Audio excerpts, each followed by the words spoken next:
The Hotel Grand is the oldest and quite possibly the nicest of the hotels in the Kupari Bay, which makes seeing it in the state that it is now all the more heartbreaking. Even in its current grim state, walking through the Grand Hotel, you can still really get a feel for how amazing it truly was back in the day. So walk with me as we explore this true work of art in the Kupari Bay.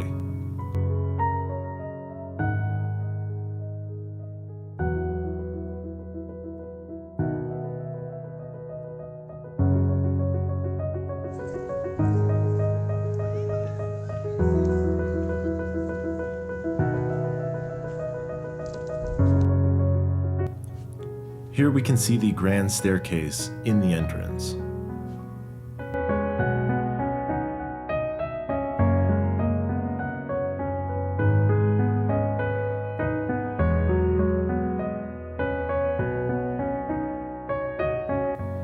And the remnants of the palm trees that used to line the property and the road.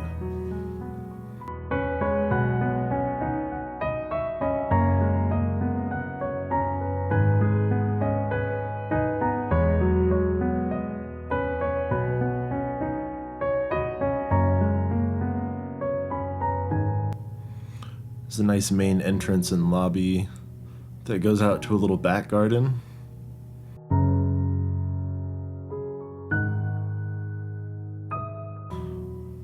Those holes were either from an explosion or possibly a wall where they lined people up and sent a few bullets their way.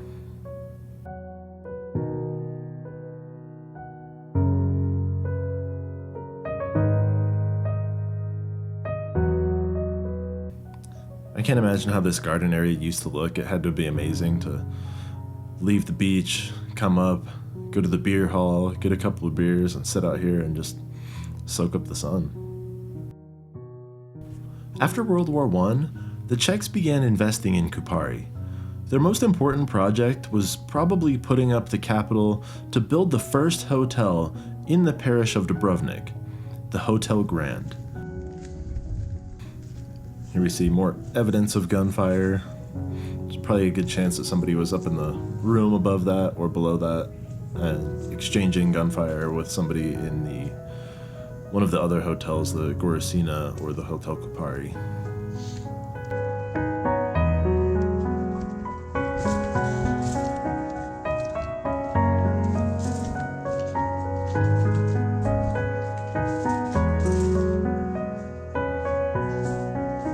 Built in 1920, it had 139 beds, elegant restaurants, cafes, lounges, and a beer hall, which was mostly to satisfy Czech tastes.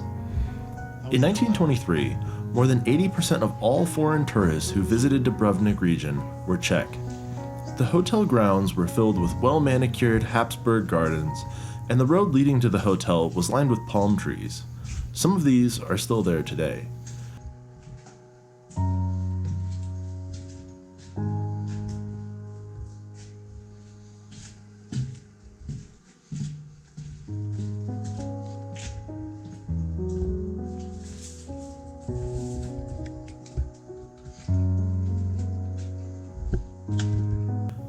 These rooms are also pretty small, but the main difference I think between this and some of the other hotels is they did have some of these smaller rooms, but as you'll see later, they had the suites, which are larger than anything I had seen in any of the other hotels.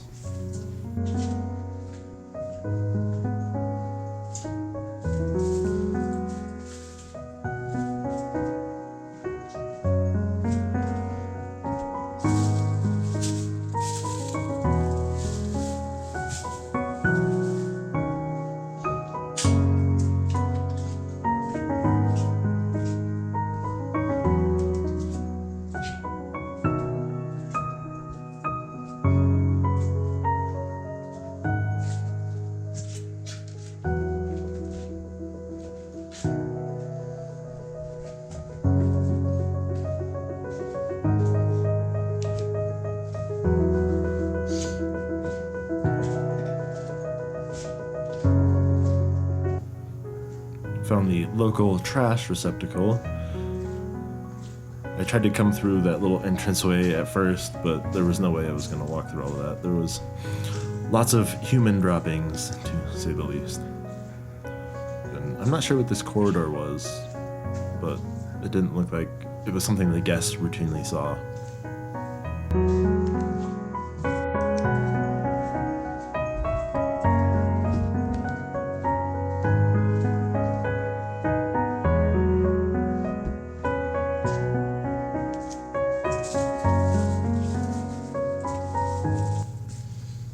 You could tell this is one of the older parts of the hotel because making things out of brick like this is not very common. It's something that was more common when that was really your only option, was to build things with brick like this, but that had to take a lot of work. And the fact that it still is standing today and withstood being shelled by the Yugoslav National Army is a true testament to the craftsmanship.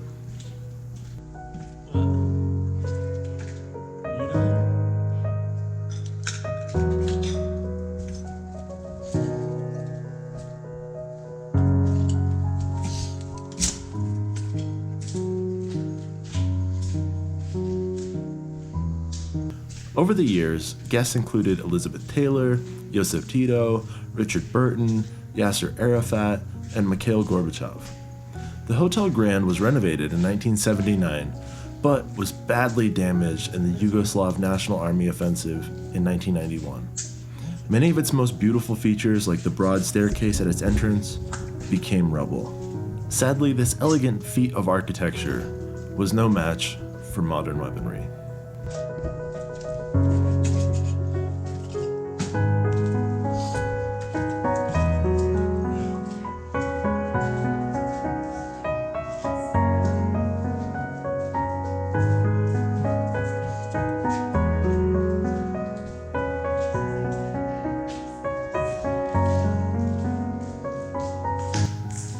And this is something that I saw in some of the other hotels. Yes, that is human waste on the wall.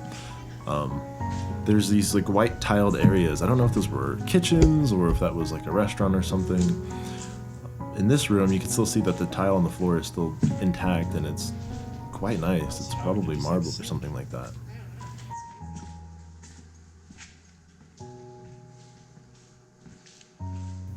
This was probably like a dance hall or an event center, or maybe even the main lobby.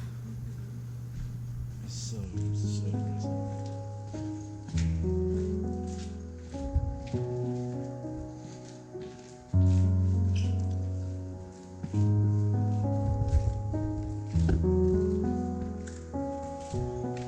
Just be careful.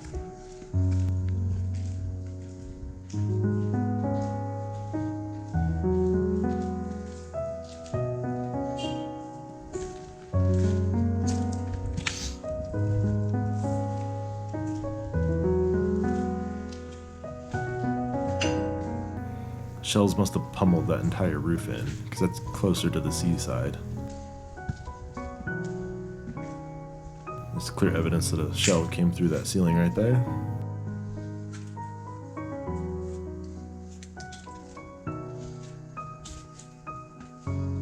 And here's like a whole system of HVAC equipment. This must have been the air conditioning main hub place, whatever it's called, the HVAC room.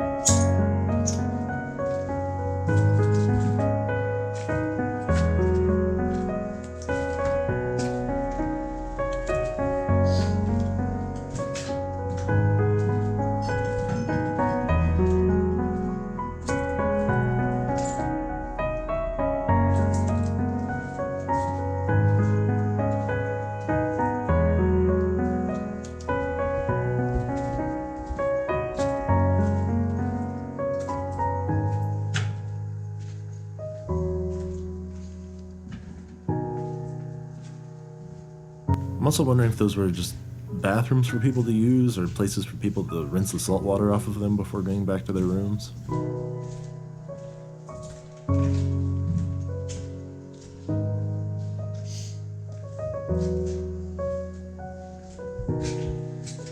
clear evidence of something large going through that door.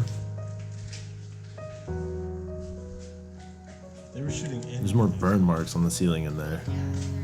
Probably from the phosphorus bombs or whatever that were used in Hotel Kupari.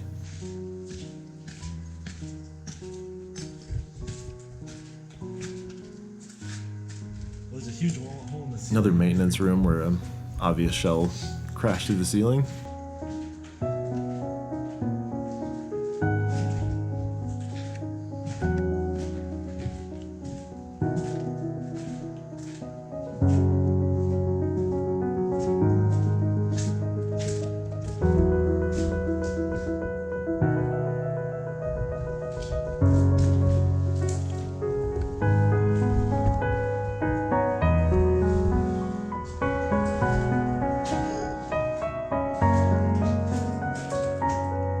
I'm guessing some of these shells that hit these like big maintenance rooms, they either knew where all this stuff was at, or these were just lucky shots.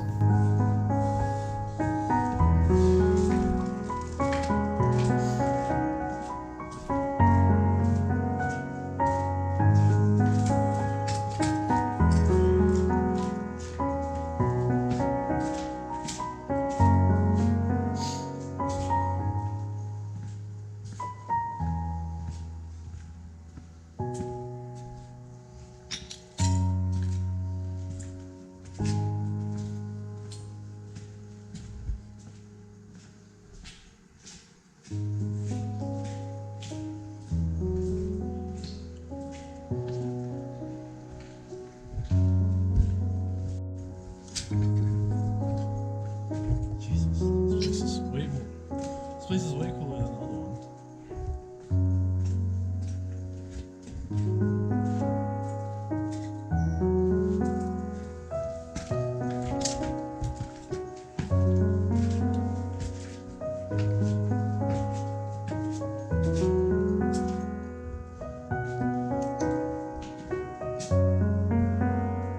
So here's one of the slightly bigger rooms. I think there was one of these where all the tile in the bathroom was intact.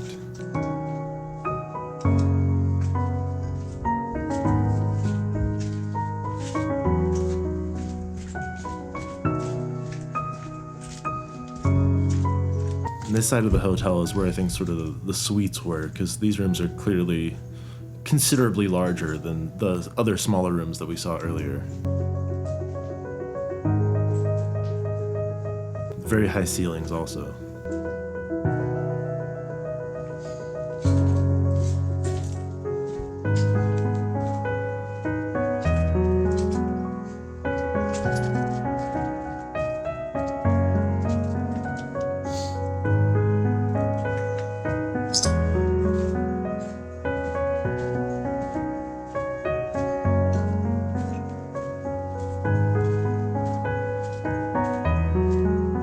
And when you walk out of the suites, you have that nice little green center area. It doesn't just go straight into the hotel like some of the smaller rooms do.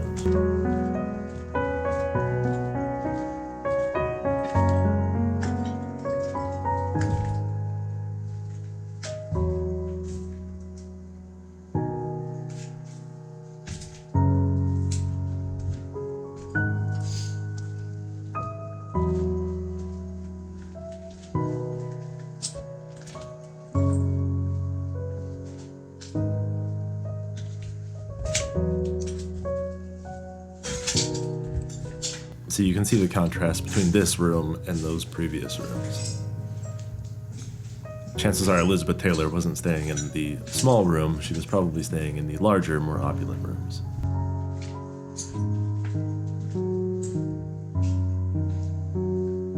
This is the top of that grand staircase.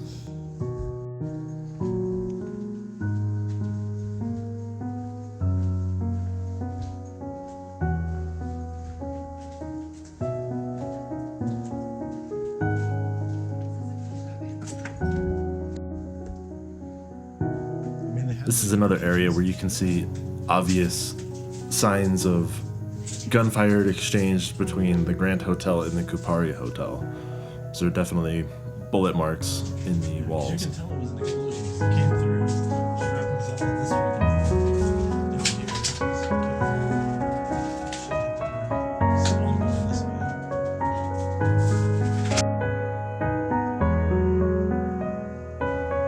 Just the detail in this hotel was astonishing. I think we get on this one.